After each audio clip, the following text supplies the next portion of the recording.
ക്രിസ്മസൊക്കെ ഇങ്ങ് അടുത്തില്ലേ, നമുക്കൊരു മുന്തിരി വൈൻ ഉണ്ടാക്കാം. എല്ലാ വർഷവും ഉണ്ടാക്കുന്നതാണ്. നമ്മുടെ വർഷം നിങ്ങളെ കാണിക്കാൻ വേണ്ടി ഈ വർഷം ഞാനൊരു വീഡിയോ എടുക്കുന്നതെന്ന് മാത്രം കേട്ടോ.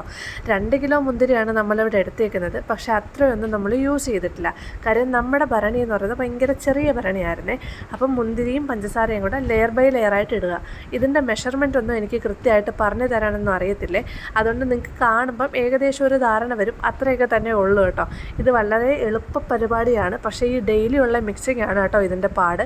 എന്തായാലും നമുക്കത് ലെയർ ബൈ ലെയറായിട്ട് ഇട്ട് കൊടുക്കാം. അതിനുശേഷം വേറൊരു ക്ലോത്തിലേക്ക് ഗ്രാമ്പു, പട്ട, ഞുറുക്ക് ഗോതമ്പ് ഇതെല്ലാം കൂടി ഒന്ന് കിഴികെട്ടി വെക്കാം കേട്ടോ.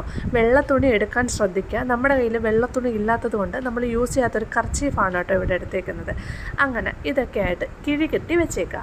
നമ്മൾ നേരത്തെ മിക്സ് ചെയ്ത് വെച്ചിരുന്നത്, അതായത് മുന്തിരിയും പഞ്ചസാരയും ലെയറായിട്ട് ഇട്ടിരുന്നത് നന്നായിട്ട് ഇടിച്ച് മിക്സ് ചെയ്യുക ഒരു സ്പൂൺ കൊണ്ട്. അതിനുശേഷം അതിലേക്ക് ഈസ്റ്റ് ഇട്ട് എടുക്കുക കേട്ടോ. ഇതും എനിക്ക് കണക്കറിയില്ല, ഇത്രയും കണ്ടല്ലോ, അത്രയും ഈസ്റ്റേ ഇട്ടിട്ടുള്ളൂ കേട്ടോ. അതിലേക്ക് കുറച്ച് ചൂടുവെള്ളവും കൂടി ഒഴിച്ച് മിക്സ് ചെയ്യുക.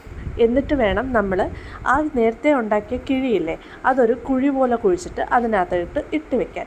ഇത് ഡെയിലി തുറന്ന് മിക്സ് ചെയ്ത് കൊടുക്കണം കേട്ടോ. 28 ദിവസം കഴിയുമ്പോഴായിരിക്കും നമ്മൾ വൈൻ ഒഫീഷ്യലി ടേസ്റ്റ് ചെയ്യുന്നത്. പക്ഷേ ഡെയിലി ഇത് മിക്സ് ചെയ്ത് കൊടുക്കണേ. ഇതിൻ്റെ വാ മൂടി കിട്ടുന്നൊരു പ്രോസസ്സുണ്ട്. നമ്മൾ എളുപ്പ പരിപാടിക്ക് റബ്ബറാണ് ഇട്ട് വെച്ചേക്കുന്നത്. കാര്യം ഡെയിലി ഇത് ഓപ്പൺ ചെയ്യണമല്ലോ. ഇത് ഒരു ഇരുട്ട് റൂമിലേക്ക് കൊണ്ട് വെച്ചേക്കാം. 28 ദിവസം കഴിയുമ്പം ഇതിൻ്റെ ടേസ്റ്റ് റിവ്യൂ ഞാൻ പറയുന്നതായിരിക്കുമേ. എൻ്റെ പരിപാടിയൊക്കെ കഴിഞ്ഞിട്ട് ഞാനും മേസനും കുറച്ച് നേരം കളിച്ചു കേട്ടോ. നമ്മൾ ഇന്ന് തിരിച്ച് മീനാട്ടേക്ക് പോവുകയാണേ. ഇവിടെ മെയിൻ്റെനൻസ് നടക്കുന്നത് കൊണ്ട് തന്നെ അത്യാവശ്യം നല്ല പൊടിയായിരുന്നു കേട്ടോ. അതുകൊണ്ടാണ് ഇവിടെ നിന്ന് നമ്മൾ മീനാട്ടേക്ക് പോകുന്നത്.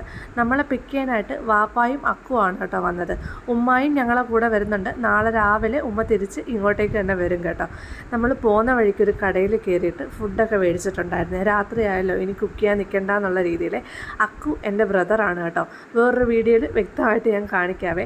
രാത്രി ഒരു 8 മണി 8:30 ആയപ്പം ഏസിന് വിശന്നു. അങ്ങനെ ദോശയുടെ മാവ് മേടിക്കാൻ ഞാനൊരു അടുത്തുള്ള കടയിലേക്ക് പോയിട്ടുണ്ടായിരുന്നു. പിറ്റേ ദിവസം രാവിലെയാണ് ബാക്കി വീഡിയോ എടുക്കുന്നത്. ഉമ്മ ഒരു 6-6:30 ആയപ്പോഴത്തേക്ക് പള്ളിക്കൽ പോയിട്ടുണ്ട്.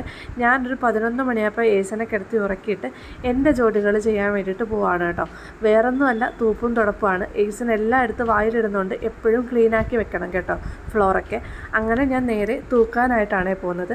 2 ദിവസം ഉമ്മ ഇല്ലാത്തത് കൊണ്ട് തന്നെ വീട് അത്യാവശ്യം നല്ല മെസ്സായിട്ടാണ് കിടക്കുന്നത്.